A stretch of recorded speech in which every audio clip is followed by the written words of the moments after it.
મારા વાલા પ્રિયો, ઈસુ ખ્રિસ્તના નામમાં હું તમને શુભેચ્છા પાઠવું છું। સુંદર જગ્યા જુઓ છો ને? તમને આશ્ચર્ય થશે, એક બાજુ સમુદ્ર છે ને બીજી બાજુ વધસ્તંભ છે। આ જે દરિયા કિનારો છે તે તમિલનાડુની અંદર તુતીકોરીન જિલ્લામાં આવેલ છે। માનાપાડુ નામનું એક સુંદર સ્થળ આ છે। લગભગ 500 વર્ષ પહેલા ફ્રાન્સિસ ઝેવિયર નામના એક મિશનરી અહીં આવ્યા। થોમસ પછી ભારતની અંદર ફ્રાન્સિસ ઝેવિયર આવ્યા।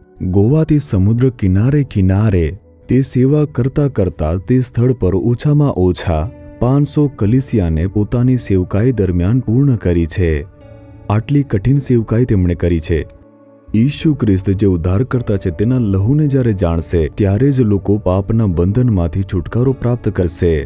તે પ્રેમને પ્રચાર કરવા માટે તે આટલા દૂરથી અહીં આવ્યા હતા। મારી પાછળ જે તમને દેખાય છે તે એક ગુફા છે અને તેમણે અહીં પર જ રોકાઈને ઈસુ ખ્રિસ્તનો પ્રચારને લોકો સુધી પહોંચાડ્યું હતું। કેટલી અદ્ભુત જગ્યા છે ને! તમે જો અહીં આવશો તુતીકોરીન જિલ્લામાં આ જગ્યાને તમે જોઈ શકો છો। ઠીક છે, આજના દિવસે પરમેશ્વર તમારા માટે શું વચન આપે છે? યર્મિયાની પુસ્તક 31:14 ને મારા લોકો મારી કૃપાથી સંતોષ પામશે।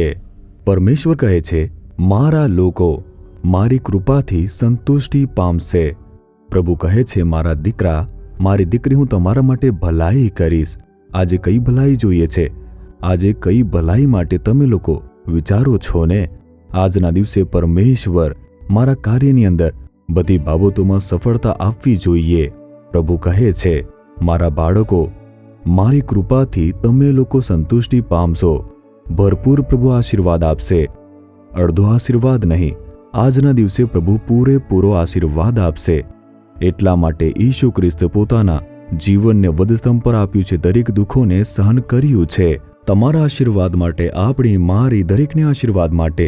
મારા પ્રિયો, મારા લોકો, હું તમને ભરપૂર આશીર્વાદ આપીશ। શું આપણે તેમના લોકોની જેમ ચાલીએ છીએ? શું આપણે તેમની સંતાનના રૂપમાં છીએ? હા, પ્રભુ મારા જીવનમાં છે, આવી રીતે કરીને કોઈ કહી શકે છે? નહીં તો કહો, ઈસુ, હું પણ તારી પ્રજાની રૂપમાં બનું, હું તારી સંતાનના રૂપમાં બનું, તમે મને ગ્રહણ કરો। જ્યારે પૂરા મનથી તમે પ્રભુ પાસે માંગશો તો તમારા મનમાં શાંતિ આવશે, તમને આશીર્વાદ મળશે, તમારા મનને સંતુષ્ટિ મળશે, કેમ કે ઈસુ તમને પ્રેમ કરે છે। આ દુનિયામાં કોઈ પણ તમને પ્રેમ કરતા ન હશે, પણ ઈસુ તમને પ્રેમ કરે છે।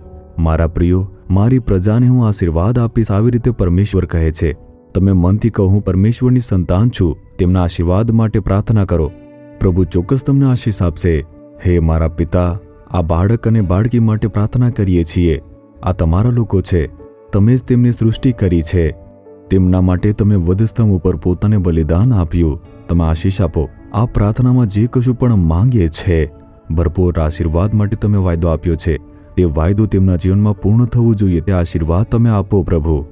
આજે તેમના જીવનમાં સંતુષ્ટિ અને આશીર્વાદ થાય તેવી રીતે તેમના જીવનને આશીર્વાદિત કરો પ્રભુ, ઈસુ ખ્રિસ્તના નામમાં। Amen, amen. Jesus redeems Gujarati YouTube ચેનલને સબસ્ક્રાઇબ કરો। દરેક નવા કાર્યક્રમની માહિતી મેળવવા માટે બેલ આઇકન પર ક્લિક કરો।